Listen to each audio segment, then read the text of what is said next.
rencana pertemuan Prabowo Subianto dan Megawati Soekarno Putri, seperti apa sikap PDI Perjuangan ke depan? Kita bahas malam ini bersama Ketua DPP PDIP Ahmad Basarah, Wakil Ketua Umum Partai Gerindra Habibur Rahman, dan pengamat politik Universitas Al-Azhar Ujang Komarudin. Assalamualaikum warahmatullahi wabarakatuh, selamat malam, selamat Idul Fitri, maaf lahir batin, masih dalam suasana Lebaran, Mas Basarah, Bang Habib, Kang Ujang. Assalamualaikum. Minal aidin wal faizin, mohon maaf lahir batin semuanya dan pemirsa Kompas TV. Terima kasih, saya ke Mas Basarah. Jadi sudah ada titik temu belum sih kapan pertemuan akan terjadi? Kan kodenya habis Lebaran, ini udah habis Lebaran nih. Nah, gimana Mas Basarah? Kalau pertanyaannya mengenai pertemuan Ibu Mega dan Pak Prabowo, seperti berulang-ulang sudah disampaikan oleh semua pimpinan-pimpinan PDI Perjuangan, termasuk saya, bahwa secara pribadi tidak ada hambatan psikologis apapun bagi dua tokoh bangsa tersebut. Karena memang dalam perjalanan hubungan kedua tokoh bangsa tersebut, sejak dahulu kala hingga saat ini senantiasa baik-baik saja. Termasuk di dalam konteks Pilpres kemarin yang dipahami oleh Ibu Mega dan kami keluarga besar PDI Perjuangan, Pak Prabowo itu bukannya lawannya Ibu Mega atau lawannya PDI Perjuangan, tetapi Pak Prabowo adalah mitra kita dalam berdemokrasi. Kebetulan saja posisi politiknya dalam pencapresan berbeda pada posisi pasangan calon. Tapi kami pernah juga bersama di 2009 yang lalu sebagai calon presiden dan Pak Prabowo sebagai calon wakil presiden. Jika kalau pertanyaannya pertemuan di antara kedua tokoh beliau tersebut yang tidak punya hambatan psikologis, saya kira memang jawabannya tinggal menunggu hari baik, jam baik, dan menit yang baik. Oke, Mas Basarah, izin saya potong di situ. Kan tinggal menunggu waktu yang baiknya, tidak ada halangan psikologis. Bicara dalam konteks politik, Rizka, koalisi bagaimana? Kita membedakan antara pertemuan pribadi dan pertemuan politik kenegaraan. Di dalam politik kenegaraan kita sama-sama tahu, saya kira Mas Habib juga sepakat, kita semua masih menunggu hasil PHPU di Mahkamah Konstitusi yang nanti akan diumumkan pada tanggal 22 April yang akan datang.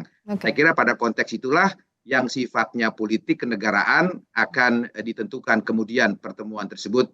Begitu, Rizka. Oke, jadi masih menunggu nanti hasil PHPU seperti apa. Kalau Bung Habib, politik merangkul lawan ini sudah disiapkan jauh-jauh hari sejak sekarang. Meskipun waktu itu juga Mas Basarah sempat bilang bahwa tidak harus berujung pada koalisi. Nanti hasil pertemuan itu gimana, Bung Habib? Ya, tentu kalau soal ketemunya dua tokoh ya, Bu Mega dengan Pak Prabowo, menurut saya tinggal menunggu waktunya ya, dan yang pasti tidak terlalu lama lagi. Ini feeling saya sebagai orang yang memang mengikuti banget ya, mengikuti betul perjalanan persahabatan Bu Mega dan Pak Prabowo ya. Saya itu dulu, Mas Basara mungkin dulu nggak ingat saya dulu, 2009 saya itu PDI Perjuangan DKI Jakarta, ya, dan anak buah Pak Audi Tambunan. Waktu kampanye ya kita ikut, akhirnya ya, karena gerbong PDI terlalu panjang saya ikut Gerindra setelah pemilu. Jadi saya tahu banget persahabatan dua tokoh bangsa ini. Nah, soal apakah hasil dari pertemuan tersebut koalisi sama-sama di pemerintahan atau bukan, saya juga perlu menyampaikan pendapat-pendapat di masyarakat yang sebaliknya ya. Ada masyarakat mengatakan harus ada, kayak tadi kata Pak Burhan ya, harus ada oposisi. Kalau nggak ada oposisi atau nggak ada yang di luar pemerintahan tidak sehat. Nah, saya pikir ada pertimbangan juga di masyarakat, jangan sampai juga ada semacam keharusan formal saja ya. Misalnya akan ada penyeimbang yang sekedar formal ada. Nah, lebih baik menurut saya daripada kekuatan penyeimbang di luar pemerintahan yang sekedar formal hanya karena harus ada oposisi menurut rumus-rumus demokrasi Barat ya.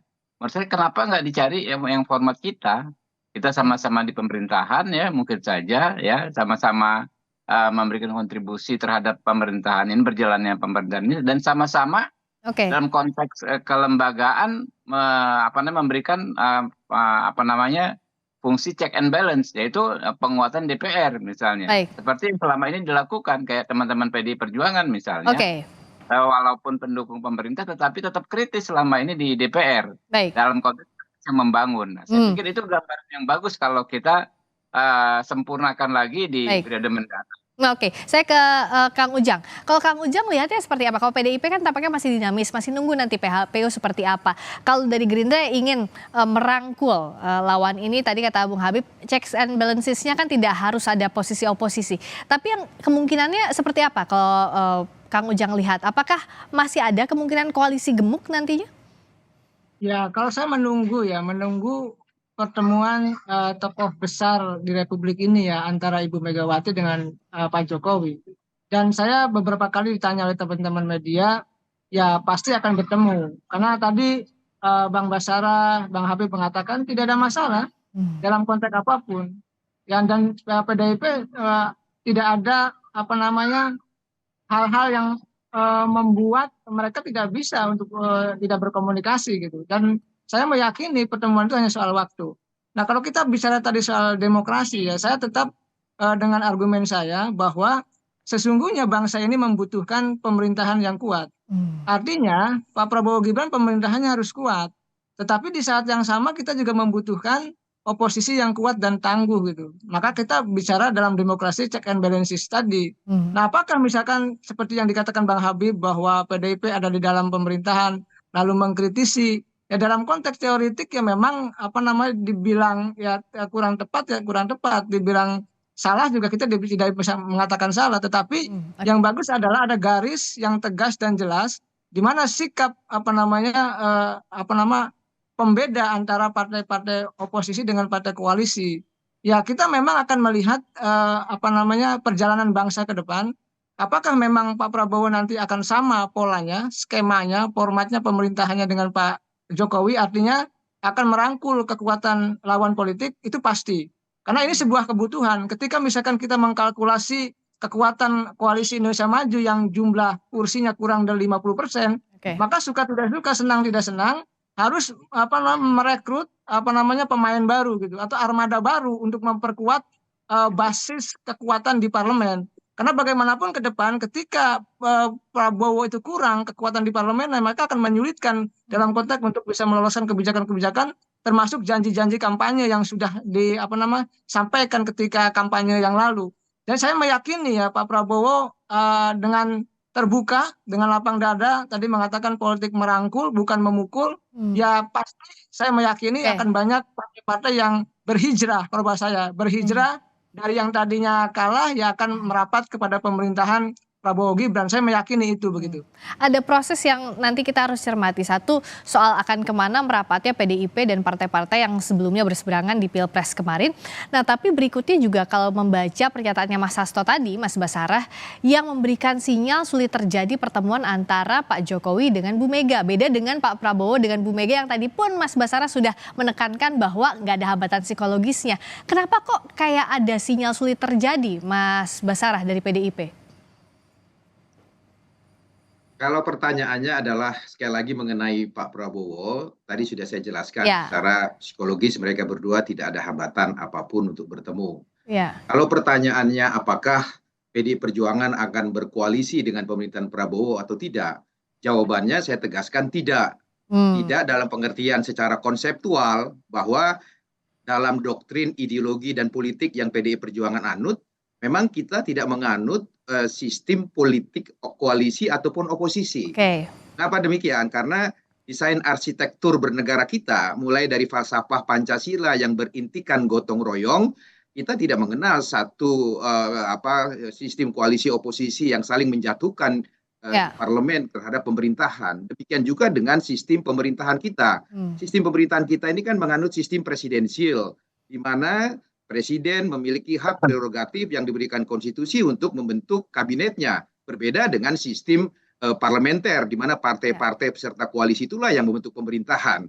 Jadi dengan demikian, secara falsafah ideologi yang kita anut dan sistem pemerintahan yang kita anut, kalau pertanyaannya PDI Perjuangan apakah akan koalisi, jawabannya adalah tidak. Dan kita juga tidak akan oposisi. Gitu. Karena yang kita kenal dulu waktu PDI Perjuangan berada di luar pemerintahan selama 10 tahun. Di periode kedua Pak SBY dengan Pak Budiono, yang di luar pemerintahan itu ada Gerindra dan Hanura.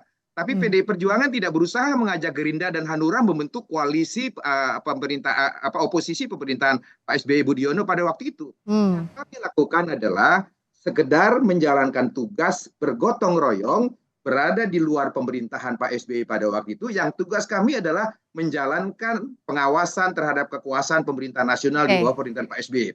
Jadi kalaupun nanti kami di luar atau di dalam, bagi kami itu sama-sama gotong royong. Tidak dalam pengertian oposisi yang opposed to attack ya, untuk menyerang pemerintahan yang sedang berkuasa. Dan sekali lagi, kalau menyangkut keputusan politik berada atau di luar pemerintahan, dalam konstruksi doktrin hukum dan politik PDI Perjuangan, hal itu menjadi hak prerogatif Ketua Umum PDI Perjuangan. Ibu Mega lah nanti yang akan menentukan PDI Perjuangan akan berada atau di luar pemerintahan Presiden Prabowo jika kelak nanti MK 22 April menyatakan Pak Prabowo resmi menang pemilu presiden 2024. Mas Hasto tadi belum jawab yang terakhir, pertanyaan yang soal bagaimana dengan pertemuan Bu Mega dengan Pak Jokowi. Kenapa terakhir Mas Hasto kasih sinyal sulit terjadi, bahkan kata Mas Hasto kalau mau ketemu harus ketemu dengan anak ranting dulu baru bisa ke Bu Mega begitu. Kenapa sinyalnya jadi sulit seperti ini? Ya, sebenarnya kalau menggunakan istilah yang beberapa waktu lalu sering digunakan, istilah rekonsiliasi antara Pak Prabowo dengan Ibu Megawati Soekarno Putri. Kemarin saya menolak istilah yang digunakan oleh Mas Habib bahwa Pak Prabowo dan Bu Mega itu harus rekonsiliasi. Saya katakan tidak diperlukan rekonsiliasi antara Ibu Mega dengan Pak Prabowo. Karena kalau di terminologi rekonsiliasi yang kita gunakan dalam Kamus Besar Bahasa Indonesia itu kan rekonsiliasi seakan-akan ingin memulihkan keadaan kembali seperti semula akibat ada konflik-konflik yang terjadi di antara keduanya. Nah, Pak Prabowo dengan Ibu Mega tidak punya konflik di antara keduanya sehingga tidak diperlukan rekonsiliasi di antara beliau berdua. Nah, mungkin yang terkait dengan rekonsiliasi itu adalah terkait dengan Pak Jokowi karena saya kira publik sudah tahu apa yang terjadi antara Pak Jokowi dengan rumah besarnya, yaitu PDI Perjuangan. Dalam konteks itu memang diperlukan rekonsiliasi. Nah, di dalam konteks rekonsiliasi itu sebenarnya ada momentum yang kemarin sudah terlewatkan, di mana Pak Jokowi juga saya kira tahu persis bahwa di hari pertama Lebaran, Ibu Mega selalu membuka open house secara terbatas. Open house secara terbatas itu maksudnya adalah Ibu Mega punya tradisi di Lebaran hari pertama membuka pintu rumahnya dan memberikan kesempatan orang-orang, tokoh-tokoh masyarakat yang akan datang berlebaran untuk saling maaf-memaafkan. Meskipun tidak membuat pengumuman secara resmi pada waktu itu seperti pada umumnya pejabat tinggi negara. Nah, disitulah Ibu Mega selalu menerima siapapun tamu yang datang dengan tangan yang terbuka sepanjang niatnya memang untuk bersilaturahmi dan untuk saling maaf-memaafkan, memanfaatkan momentum hari Lebaran pertama. Dan itu terbukti kemarin waktu Mas Rosan datang ke Teguh Umar di hari pertama Lebaran. Beliau adalah ketua TKN, kita tahu semua. Bu Mega menerima dengan tangan terbuka dan duduk bersama, tetapi tidak membicarakan politik karena memang nawaitunya niatnya adalah untuk berlebaran saling maafkan. Begitu, Ska. Kalau Bung Habib, sebenarnya apakah keinginan bertemu dengan Bu Mega, Pak Prabowo dengan Bu Mega itu ada niatan juga nawaitunya untuk menjembatani rekonsiliasi dengan Pak Jokowi? Ada kesana atau enggak sih, Mas Habib? Ya, tentu diantaranya itu juga ya, karena kita tahu baik Pak Jokowi, terutama juga Bu Mega adalah tokoh-tokoh bangsa, elemen-elemen penting dalam bangsa ini ya. Kalau sempat ada dinamika, misalnya terjadi semacam miskomunikasi atau seperti apa sebagai sesama tokoh bangsa, menurut saya lambat laun hal tersebut pasti akan bisa segera diatasi ya. Kan dulu kan misalnya ada masalah psikologis mungkin antara Pak Jokowi sama teman-teman PDIP karena Pak Jokowi dianggap mendukung Pak Prabowo. Nah, kalau Pak Prabowo-nya saja sudah bisa bertemu Ibu Mega, secara logika menurut saya ke depan sangat mungkin juga dengan Pak Jokowi ya bisa juga hubungan baik bisa dibina kembali ya, karena sama-sama ini tokoh-tokoh bangsa ini kan sebetulnya sama-sama pasti hatinya merah putih gitu loh, pokoknya orientasi untuk kebangsaan. Jadi soal-soal friksi yang pernah terjadi saya pikir nggak akan terlalu lama menjadi beban di antara beliau-beliau ini. Kalau Kang Ujang terakhir saja, bagaimana? Apakah mungkin rekonsiliasi ini kalau dari hari ini yang terjadi, momen-momen yang terjadi beberapa waktu ini? Ya, kalau saya optimis ya, karena bagaimanapun Pak Jokowi dan Ibu Mega adalah negarawan ya di Republik ini. artinya pikirannya pikir untuk masyarakat bangsa dan negara. Tetapi juga ada catatan-catatan demokrasi yang kita miliki, misalkan bagaimana hubungan Pak SBY dengan Ibu Megawati dari 2004 hingga 2009 juga belum pernah baik gitu. Nah ini juga jangan sampai gitu ya ada persoalan di kemarin-kemarin di masa lalu antara Pak Jokowi dengan Ibu Megawati itu akan berlama-lama menjadi persoalan. Jadi saya optimis saja, saya yakin saja, husnudon saja, mudah-mudahan beliau berdua ya sebagai tadi negarawan, sebagai tokoh bangsa antara Ibu Mega dengan Pak Jokowi bisa bertemu dengan secepat mungkin. Jadi jangan sampai mengulang peristiwa-peristiwa yang lama itu, karena ini kan menjadi teladan bagi kita semua anak-anak bangsa, termasuk saya gitu, anak-anak muda, untuk melihat bahwa Pak Jokowi dan Ibu Megawati adalah memang panutan yang patut kita tiru dengan beliau bisa bertemu di waktu yang tidak lama begitu. Karena kalau lama dari pemilu ke pemilu ini kan menjadi catatan yang kurang bagus juga. Saya tetap optimis, saya tetap yakin bahwa mereka suatu saat akan bisa bertemu dan untuk kepentingan bangsa dan negara. Semoga prasangka baik ini berbuah hasil baik ke depannya. Hasil baiknya apa? Nanti kita akan lihat apa yang akan didiskusikan lebih dalam lagi oleh bapak-bapak ini, oleh Mas Basara, Mas Habib dan kawan-kawan. Terima kasih banyak atas waktunya. Sekali lagi mohon maaf lahir batin. Terima kasih banyak Mas Ahmad Basara, Mas Habibur Rahman. Terima kasih juga.